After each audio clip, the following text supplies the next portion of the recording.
The settlers, the new allies, are beautiful. In each map of the game, the land stretches into the distance and the clouds open to reveal streams, mountainous ruins, grassy plains, and idyllic sandy beaches. Further wanderings with engineers and military personnel reveal even more magnificent vistas, but again the threat of destruction, as the surprisingly fast pace of the game determines life in your fledgling colony, and the difficulty of each round. This is a settler in an unknown land. In the long-running franchise, where previous games focused on their own actions, building the economy, training the population, exploiting the natural landscape, the new allies turns the tone on these city builders, sending players across various maps and tasked with building dense defenses and a stable army before considering the economy, food, or human needs. The new allies are both simple and complex compared to its predecessor. No more thinking about food and a thriving money-based economy. Instead, iron and coal reserves, which can be found in underground deposits, are scattered across the map.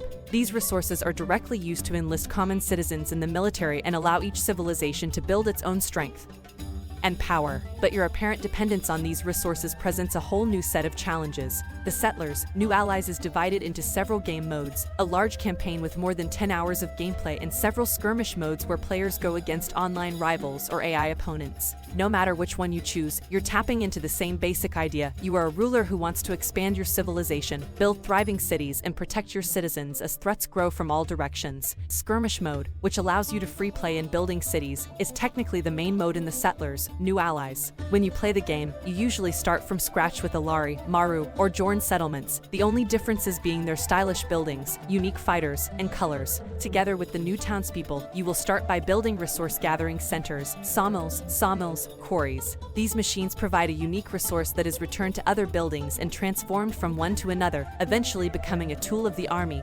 warrior, crossbowman, spear thrower, berserker, or similar warrior. The ultimate goal, rather than actually settling down, is to build an army of buildings that do the hectic work of connecting your city with various roads. You build a logging camp to produce wood. It is for sawmills to make boards. Planks are used to build houses and other buildings. Other townspeople were digging for stone. If there are mines nearby, they may be lucky enough to collect coal, iron, gold, and gems. They all contribute to unique buildings as long as you set up the upgrade process. Planks go into buildings, rocks form warehouses and training grounds, and they eventually make their way into upgrading your army through a long chain of city building processes. The real challenge is gathering all the resources you need, and that's why the Settlers, New Allies isn't always generous. In each encounter you will be randomly placed on the map. Sometimes you will be placed on a map with an ocean nearby. This makes it easy to build a gate, a structure that can be used to buy and sell resources as needed. Sometimes you're far from water, and any attempt to establish a port is instantly thwarted by roving enemy forces, who can quickly overwhelm your engineers if they roam the unclaimed land unprotected.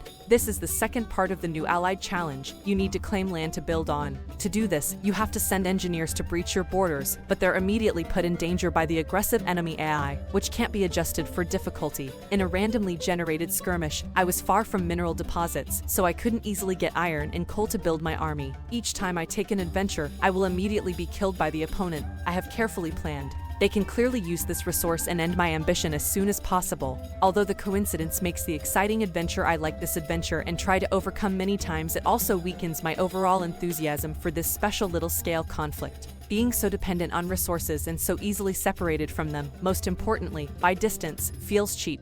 I lucked into later encounters allowing me to get closer to much-needed iron and coal mines. If flow were possible, the Settlers, New Allies could be an incredibly rewarding experience thanks to the invisible and constant gameplay environment. It's an exhilarating feeling to see your army flourish as you put each building on the production chain, and to see your horde advance, thanks in part to climbing the right mountain to protect, develop, and prosper your city. The complexity of this flow requires considerable understanding, which is expertly laid out in a smooth tutorial mode, and makes for a relaxing, city-building game once you understand your true purpose. The establishment effort is likely to be an acquired taste, but it generally evokes the warm, satisfying feelings you expect from a good RTS. Building is a reward in itself, as is a hard-won victory. The New Allies are great fun watching your Sims interact, grow stronger, and eventually embark on missions of conquest across beautiful battlefields. It's a joy to watch your little doll-like characters form across the land and work together to destroy hordes of enemies. But the brilliance of the experience isn't timeless, though it's supported by a solid mission-based campaign mode that allows the action to constantly change based on the objectives and characters at hand. After playing several rounds of the Settlers, New Allies, the game's surprising lack of depth slowly becomes apparent. While at a glance it's a strong and well-crafted city builder with elements of strategic expansion, the surprises wear off after a few hours of play. You expect more growth, but it doesn't happen. Every time you start a new skirmish, you have to build your civilization from scratch. Warehouses, sawmills, logging camps, quarries.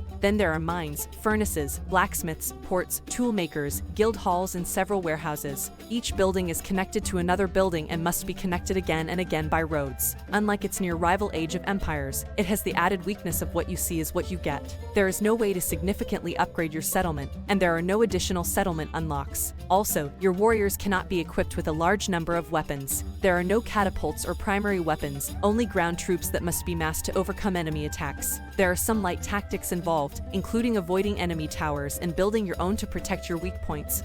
But the main strategy in the Settlers, New Allies is to outmaneuver your opponents rather than tactical combat. Victory is by no means easy, but it's pretty simple. Gather resources, build your army, and march across the battlefield. Victory comes from building cities and being able to make the most of natural resources, but you can feel discouraged after going this far. This is somewhat tempered by the game's main campaign mode, which features a loose story driven by objectives that frame the action. In this adventure, you play as each of the game's 3 factions and complete various missions, while gentle objective posts lead you through deadly battles and wars. There is a story that drives the action and creates a sense of purpose that justifies the hustle and bustle of the game. Oddly, that doesn't seem to be the main focus of the game. Instead, skirmishes, although this game mode can easily become annoyingly similar. Adding to this confusing focus is the inclusion of microtransactions in the game. Interested players can spend money on the Settlers, New Allies items in real life, but they're purely cosmetic and it's hard to understand why they're being introduced. You can use the game's credit currency to buy items, but they don't provide any in-game benefits. You can also buy boosters, which give you more shards that can be used to refresh the weekly and community challenges of the game's encounters, a hardcore mode that offers a series of mini-quests. Considering that the game is focused on single-player and multiplayer adventures, and that these decorations don't benefit the game in any way, it's hard not to feel like these microtransactions are gratuitous. Not all games need to include live service elements, and the Settlers, A New Alliance seems like a great example of that. The overall gameplay experience would be even stronger if there was more focus on the New Allies campaign, which gives players a real sense of power and beautiful lands to explore. As it stands, it feels shortchanged, a game that thrives solely on the inherent joy of exploration and discovery. Settlers, the New Allies are confused about their identity. Is it a live game? Is it a tribute to the great RTS games of the past? Are they colonists or smaller empires? The longer you play, the bigger your payout, and the answer seems to be dancing. While it boasts a fantastical world that actively encourages you to keep exploring, paving your way and tending to your pack, the lack of depth and character makes New Allies feel like a messy experiment. 3 stars out of 5. Settlers, New Allies. Platform, PC. Developer, Ubisoft Düsseldorf. Publisher, Ubisoft. Publication date, February 17, 2023. Thanks for watching. Don't forget to like and subscribe, and support my channel.